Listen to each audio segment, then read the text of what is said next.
Komedian Sule ternyata sudah menyiapkan bekal untuk anak-anaknya kelak. Sukses dalam dunia hiburan tanah air setelah berkarir 16 tahun, Sule mengungkapkan sudah menyiapkan hal-hal untuk kehidupan anaknya nanti. Bagi pemilik nama asli Sutisna ini, tujuan hidupnya selama ini adalah membahagiakan mereka. Yang terpenting tujuan gue dalam hidup untuk anak-anak, ujar Sule dikutip dari kanal YouTube Baim Paula, Senin, tanggal 22 Maret tahun 2021.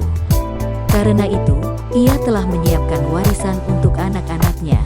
Satu anaknya mendapat satu rumah dan satu kontrakan.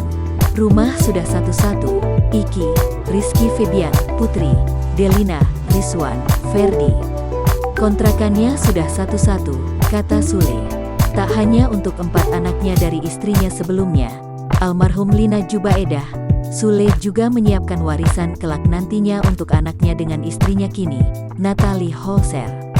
Tinggal ini, mungkin ini kalau punya anak dari sini, Natalie. Semua nanti yang ngurusin binilah, kata dia.